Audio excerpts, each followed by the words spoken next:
इस बात को समझना है। और देखिए जितना न्यूज चैनल्स पर हमें बताया जा रहा है, अजान पर जिस तरह आज चर्चा हो रही है, ये बिल्कुल मत देखिए, क्योंकि ये लोग सिर्फ और सिर्फ नफरत का प्रचार करते हैं। और मैं कहती हूँ कि न्यूज चैनल्स पर जितना मुसलमानों को मजलूम बताया जाता है, मुसलमान ही नहीं मुसलमानों से ज्यादा इस मुल्क में जो 80 से 85% हिंदू समाज है, उन पर सबसे ज्यादा जुल्म हो रहा है, जमीनी लेवल पर हो रहा है, मगर इस बात को कोई न्यूज चैनल्स नहीं बताएगा। देखिए पहली मिसाल तो मैं कहती हूँ कि जितने जो सरकारी जो भर्तियां होती हैं, यूपीएससी हो, एमपीएससी हो, जितने भी दूसरी अदर एग्जाम्स हो, सबसे ज्यादा कौन होते हैं? 90 से 95% पूरे हिंदू समाज के होते हैं। और कितने घोटाले हुए हैं महाराष्ट्र में, कितने घोटाले हुए हैं? तलाटी भर्ती घोटाला हुआ है, वन रक्षक भर्ती घोटाला हुआ है, स्टैटिस्टिक के एग्जाम की एक लिस्ट को जो है 3 दिन लगाया गया, बच्चे सड़कों पर आते रहे। हर स्टाफ सिलेक्शन के एग्जाम में घोटाले हुए हैं। पढ़ने वाले कौन है? ज्यादातर हिंदू समाज है, और उनमें जो है शेतकरी के बच्चे हैं, मजदूर के बच्चे हैं, जो 24 घंटों बैठकर पढ़ाई करते हैं। क्या ये बोलेंगी भाजपा सरकार?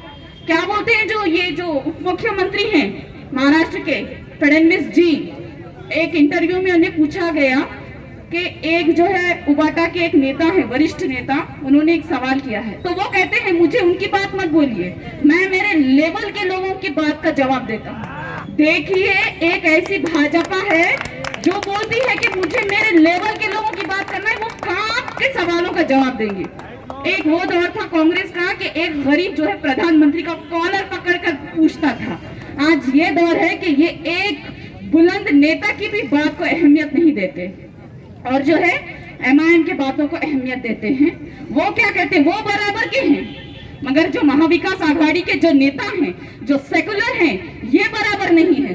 तो इस बात को आपको समझना है, ये नफरत की सियासत को खत्म करना है, गरीबी पर बात करिए, सवाल उठाइए।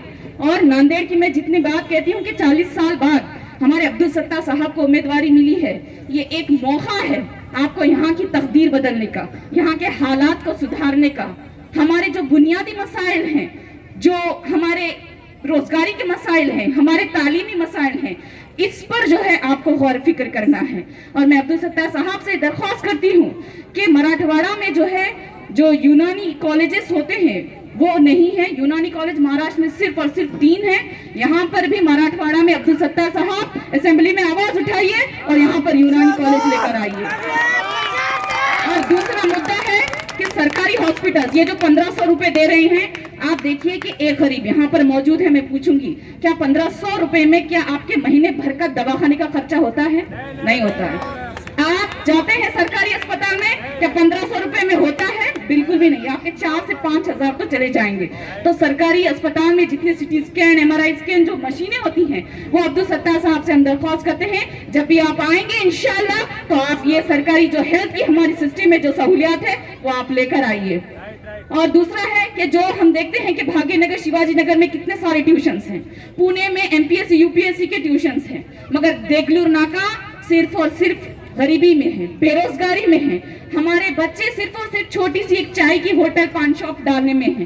तो यहाँ पर अब्दुल सत्तार साहब अल्पसंख्यक विकास के बजट से यहाँ पर यूपीएससी का सेंटर आप लेकर आइए, एमपीएससी का आप जो है लेकर आइए। और मैं पूरे समाज से, हर एक समाज से कहती हूँ कि अब्दुल सत्तार साहब से उम्मीदें रखिए, विश्वास रखिए और इन्हें असेंबली में खड़ा करिए। वक्त की कमी है, इसलिए मैं अपनी बात को यहीं खत्म करती हूँ। शुक्रिया।